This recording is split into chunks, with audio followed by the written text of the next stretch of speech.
Hello, my name is Steve D'Agostino, and my co-host Ann Fernald and I welcome you to the Twice Over podcast. Because to teach is to learn twice over. In this episode, Compassion is Never Inappropriate, we are joined by Lisa Cataldo, Associate Professor of Pastoral Counseling at the Graduate School of Religion and Religious Education at Fordham University, who shares her thoughts about trauma-informed teaching. So, Lisa, welcome to the Twice Over podcast. Thanks. I'm excited to be here. First of all, before we dive into talking about these very serious topics, can you tell us a little bit about what your job is at Fordham? Because many of our colleagues may not have met faculty in the Graduate School of Religion and Religious Education. So, can you talk about what pastoral care is, what pastoral mental health counseling is, and how that fits in to the university? Sure. I'm happy to talk about that because I think we're not so visible all the time at GRE because we're very small. We're definitely the smallest graduate school at Fordham. Our faculty, depending on the year, is 9 or 10 right now. But essentially, we're a school of practical ministries.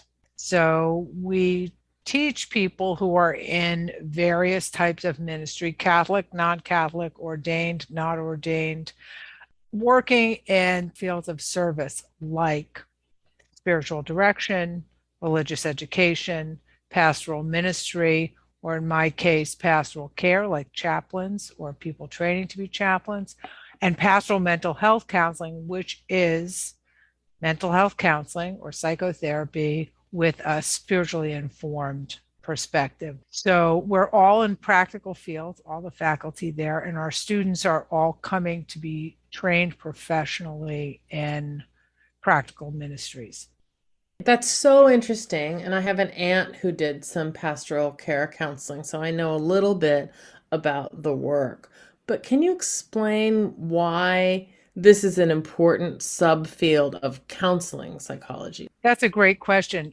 I should have full disclosure here and let you know that my own particular clinical training is in psychoanalysis. So I am a psychoanalyst. I am licensed as a psychoanalyst and I practice as a psychoanalyst.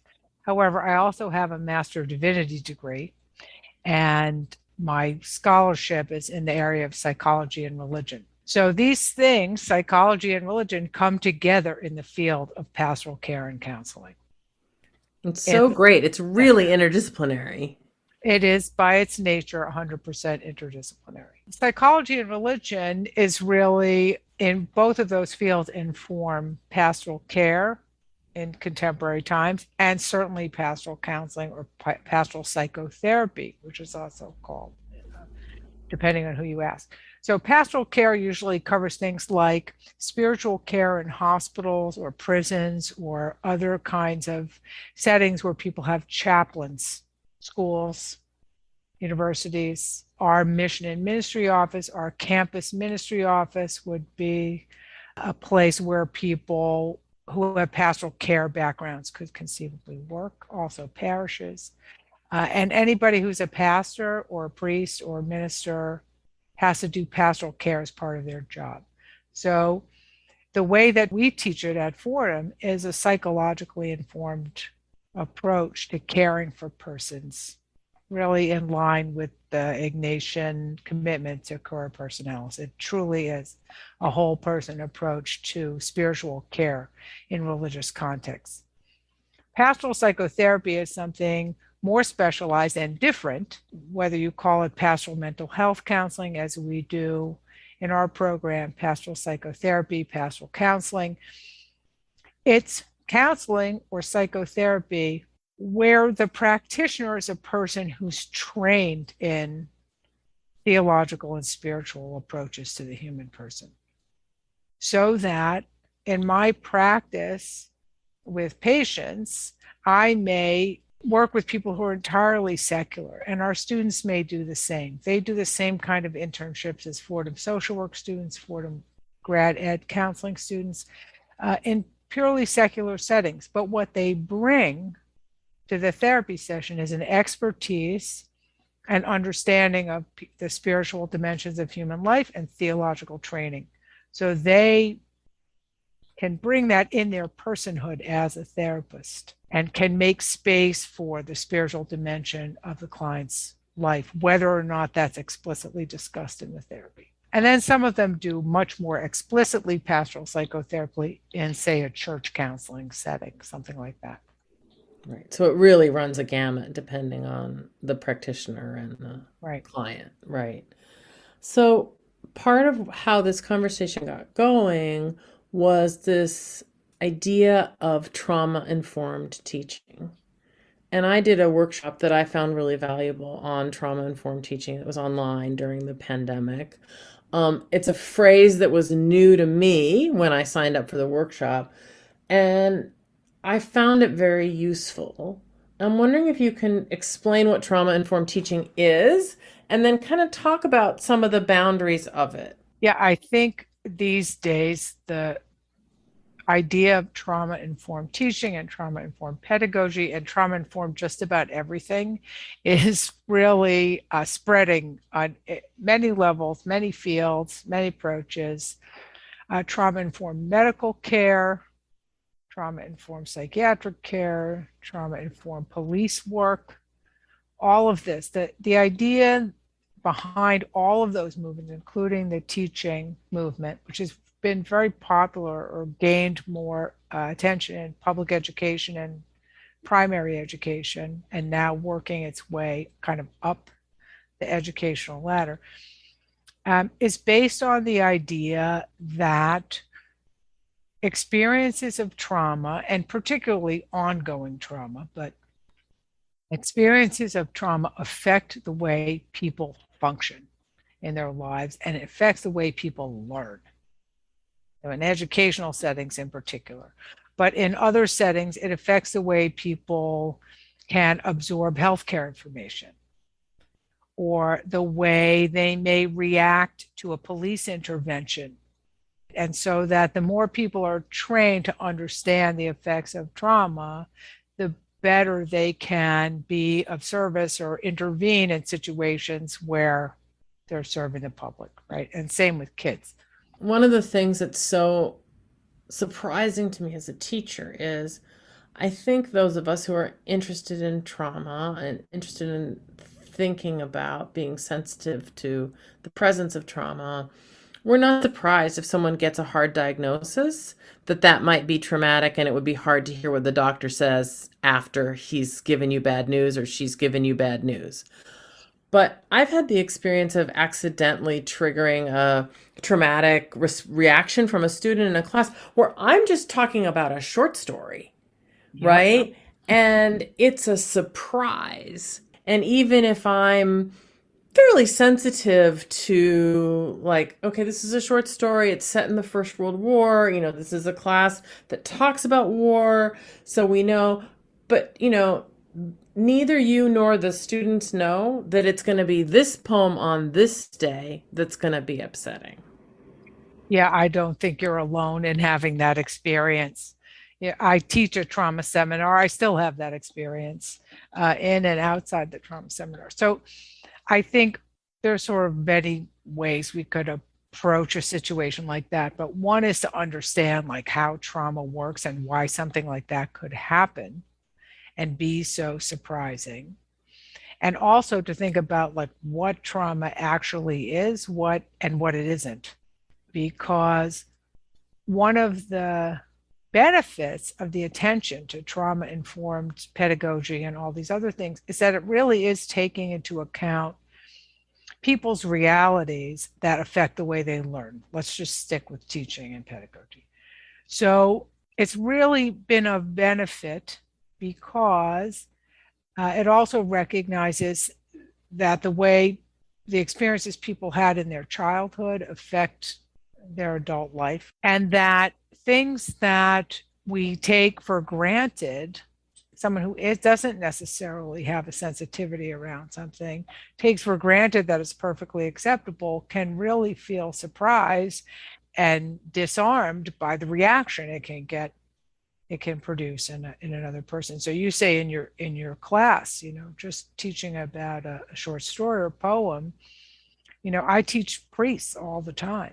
and clergy people who may not understand that the very substance of what they do traumatizes people unwittingly because people have certain sensitivities or have certain experiences in their background that make them susceptible to feeling overwhelmed and when hearing words or having experiences that are reminiscent of an earlier traumatic experience. So let's just say, first of all, what's trauma? Trauma is extreme stress that overwhelms a person's capacity to cope. So we all know what stress is. Stress is on a continuum from, gee, I have an exam next week and I'm worried about it, or I have to grade 44 papers in a day and a half. That's one kind of stress.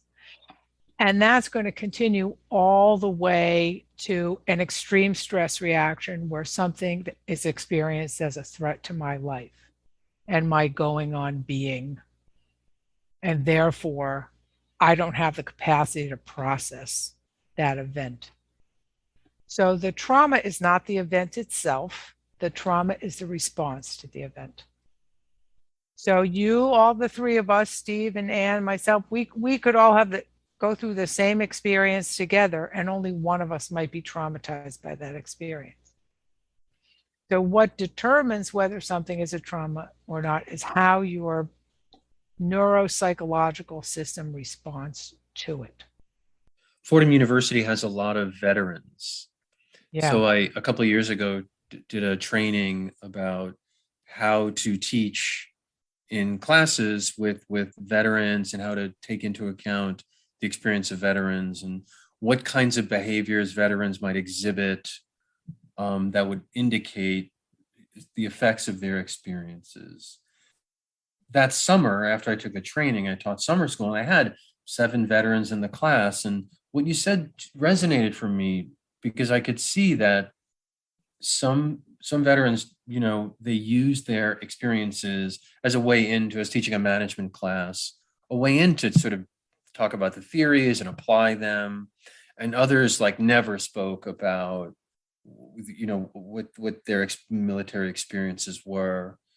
And thanks to that training, I was mindful not to press them. Oh, and you were also in the military. Does that make sense? So I started thinking about other kinds of experiences non-military, non-vets may have had, and how that they may still carry the effects of those experiences as well. I don't know if this is trauma-informed teaching because it's not really my area. That is trauma-informed teaching, right? Trauma-informed teaching or a trauma-informed classroom is one in which the instructor takes seriously the effects of trauma on students in the classroom and does their best to create a space that is non-threatening and offers people choices and control to some degree. So you offer the folks who don't feel like talking the option not to talk, respecting their sensitivities. Can you talk a little bit more about what, practically, is it how I organize my syllabus, how I assess student learning, what discussions look like? What are some things? Before I kind of give some tips about that, I just want to say to the people out there, our listeners out there in listener land, there's 2 ways that attention to trauma-informed teaching can go wrong. And those are to take it too seriously, and that's not really the right phrase, but to make too much of it or to make not enough of it. And both things go on in educational circles all the time now, these days. When I say words like trigger warning or safe space, those are words can be very inflammatory depending on who you're talking to. People can get very nervous about words like that. When I say people can take it not seriously enough or not make enough of it, there are certain ways in which people feel overburdened by having to make their classroom rethink their teaching in a particular way to accommodate the sensitivities of students or certain students.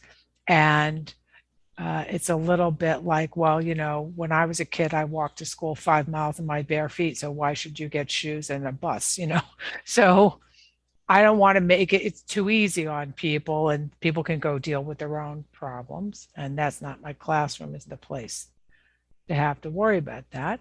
And then other people are so concerned about trauma-informed pedagogy that they feel they're supposed to be a therapist to their student or create a therapeutic environment in their classroom. In theological education, this is the trend.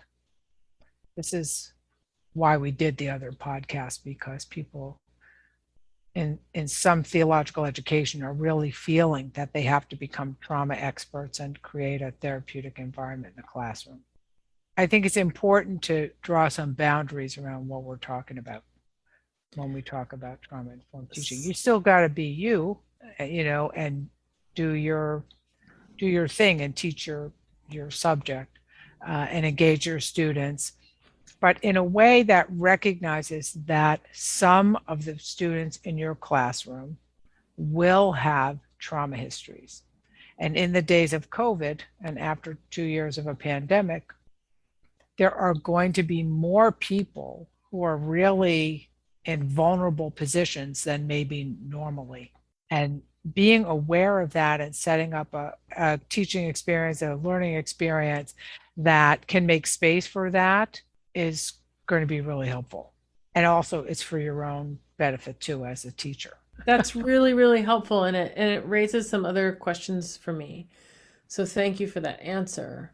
I think often so much of the work I do with faculty is around facilitating conversations around diversity, equity, and inclusion, and helping faculty rethink, revise their pedagogies in recognition of an increasingly diverse classroom.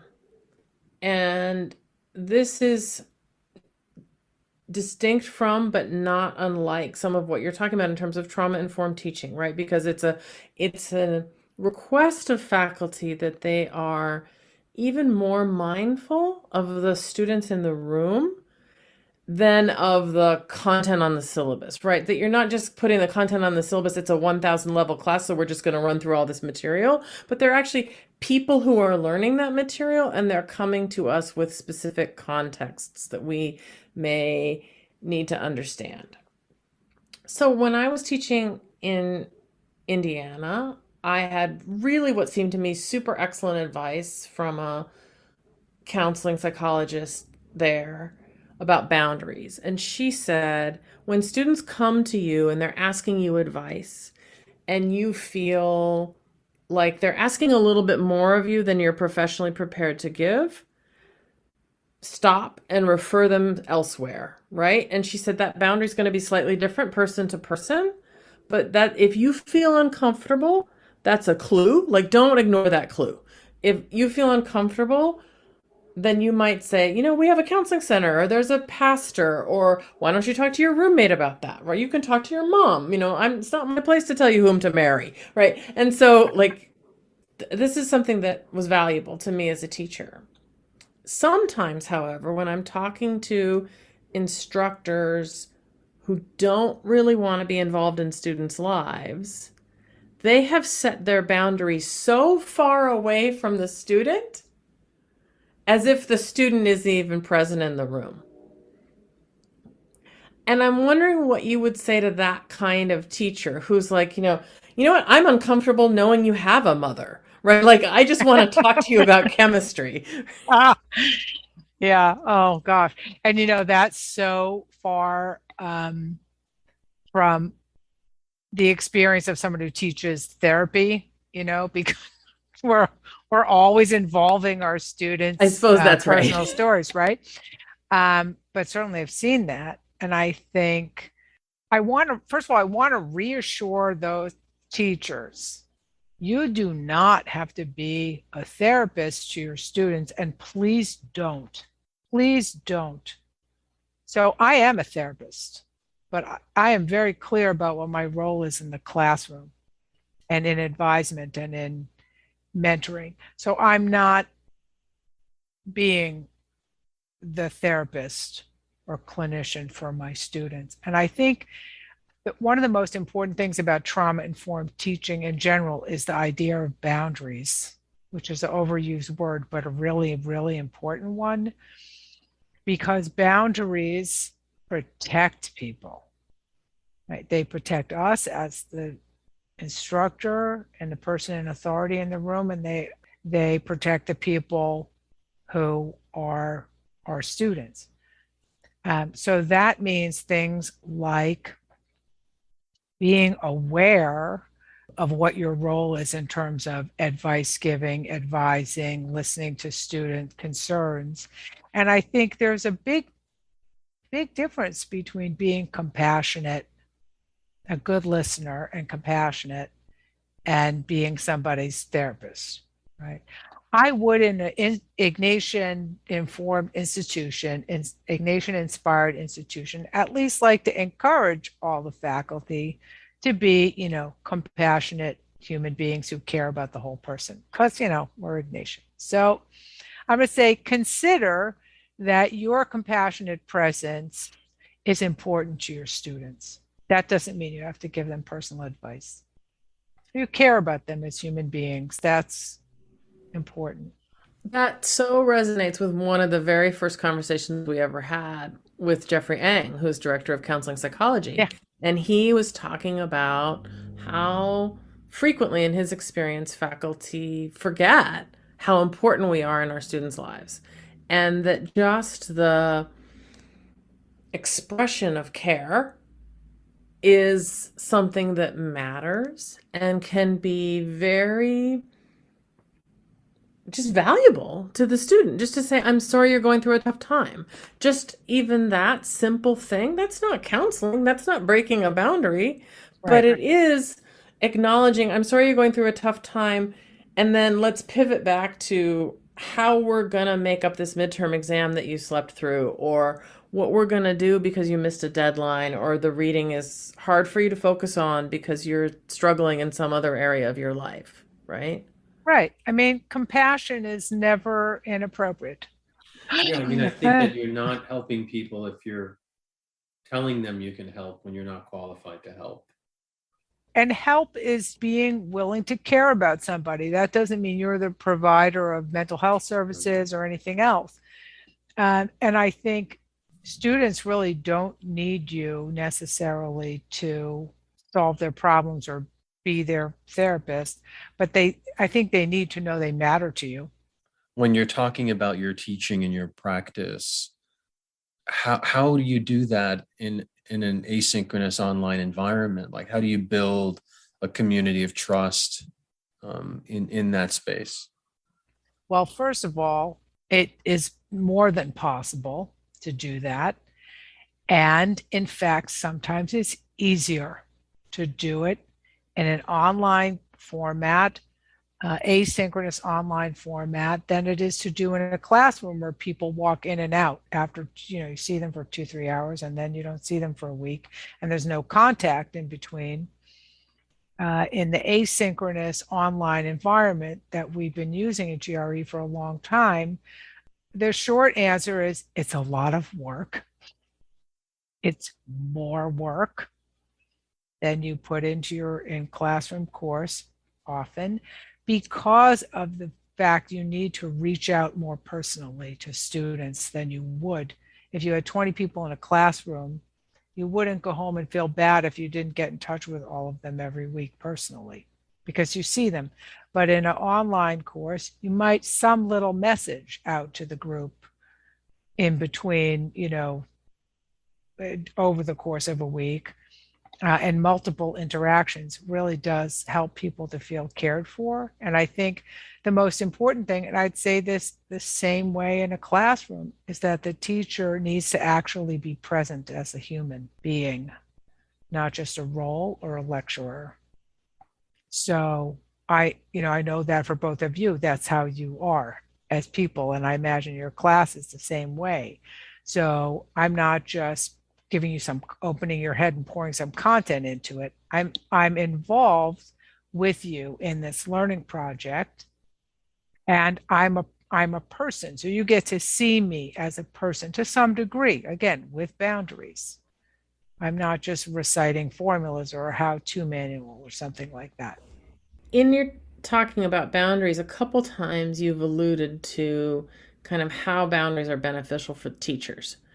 And I know that I'm exhausted right now. It's been a long pandemic.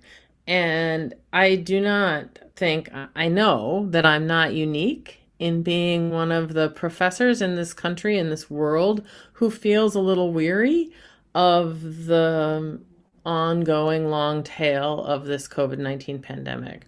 So, can you talk a little bit about how boundaries are beneficial for us as teachers and how we can work to preserve our own kind of psychic and mental health while being compassionate instructors? Yeah, that is probably the most important question of all, because if we're not in a place where we can sort of hold the space for our students, that is not going to help anybody, right?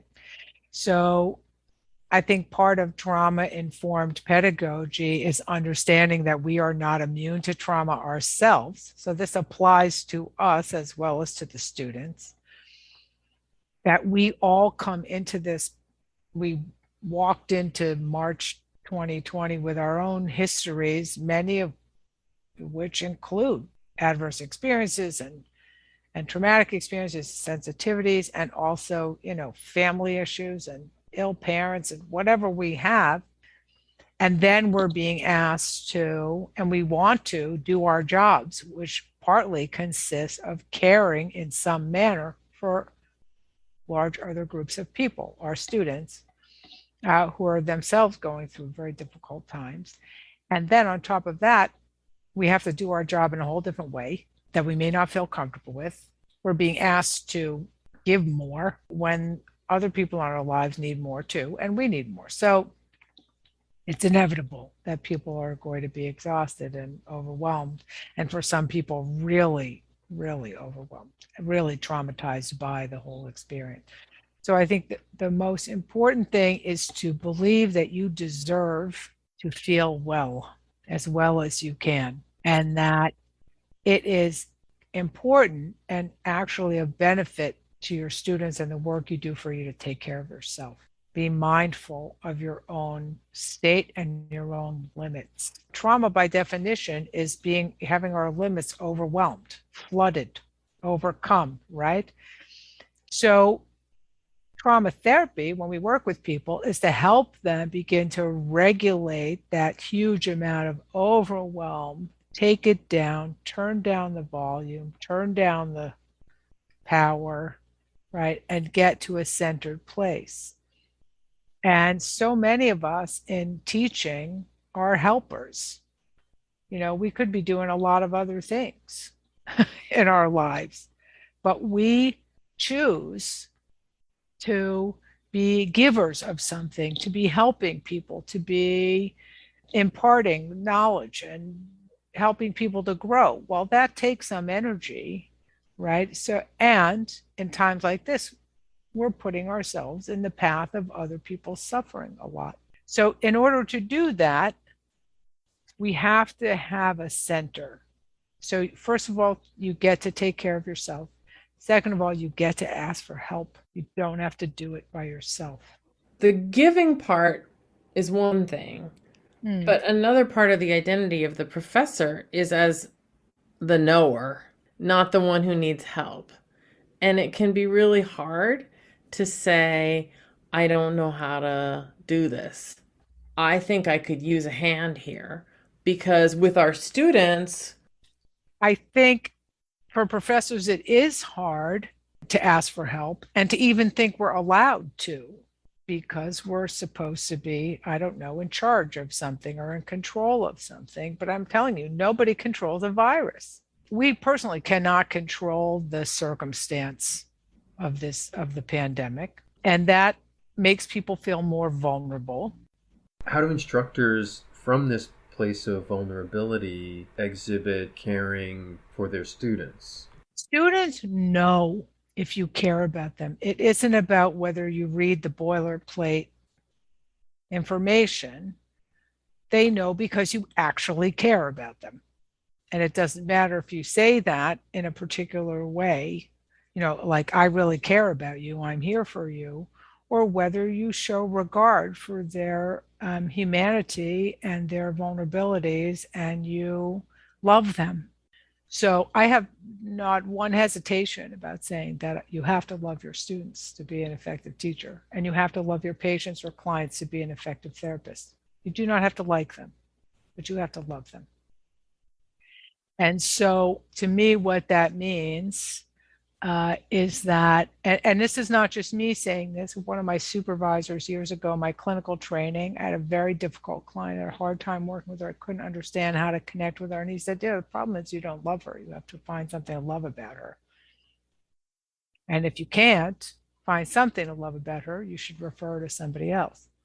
Right. And this changed everything for me, because I understood that, relationships of caring and helping and serving, whatever we're calling what we're doing, they're relationships, right? I'm a relational psychoanalyst. So for me, everything's about the relational dynamics of what's happening.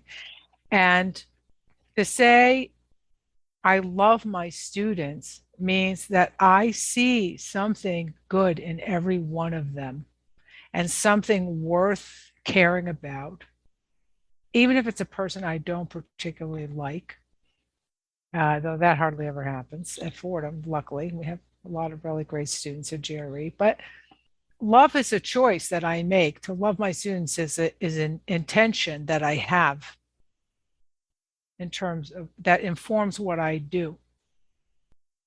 It's sort of like a spiritual commitment, I guess, or something like that, but it doesn't have to have any religious content necessarily.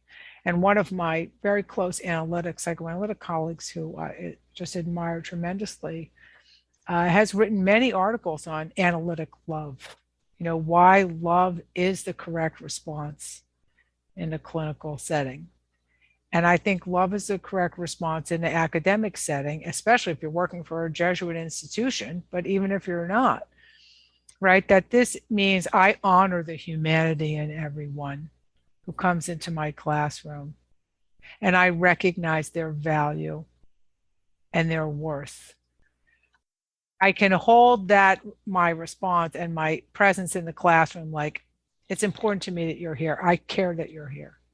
You individually, every one of you, I care that you're in this room, right? And we're going to do something together. To me, that's what it means. It doesn't mean I like everybody's personality or I'm going to invite them to my house. That is not it, right? Love with boundaries. I wanted to ask you if there is a teacher in your past whose class or lesson you still look back on, or that continues to be a guidepost for you. Absolutely. And it's a sort of cliche almost, but my senior year high school English teacher, Steve Biando was his name. I went to an all-girls high school, Sisters of Notre Dame de Nemours, but we had a few male faculty members around at the time. I took two classes with him. One was English literature or British literature, and one was Mark Twain and American humor. I still remember that. What a great course that was. And I was, like most of us who end up as professors, read till my eyeballs fell out from the time I could figure out what a word on a page was. So reading wasn't new to me. Loving reading wasn't new to me. Enjoying English class wasn't new to me, but something about the way he invited people to experience something alive in every story we read or every novel we read, and really pushed us to find meaning in things and connect it to our lives. This was like a huge awakening for me. And personally, I felt like he saw me. He got the nerd intellectual that was trying to get out when I was 17 and like be Mm. cool and smart and read. Like, what'd you do on your Christmas vacation? I don't know. I memorized a whole bunch of D.H. Lawrence poems. You know, why? Because I did. That's what I did. But no one knew that. But he did. That's great. And he was somebody I could tell that I did that, and he would think it was cool and not weird. And so I've never forgotten him. He's the most encouraging person who recognized me, and that's the gift. Lisa, thank you so much for being our guest. It was so fun to talk to you. It was wonderful being here with you.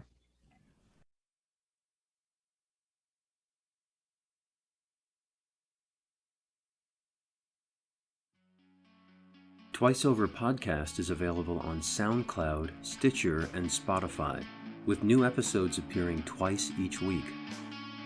For host and guest bios and show notes, please visit our website, twiceoverpodcast.com. You can follow us on Twitter at twiceover1 or email us at twiceoverpodcast@gmail.com. Thanks so much for listening.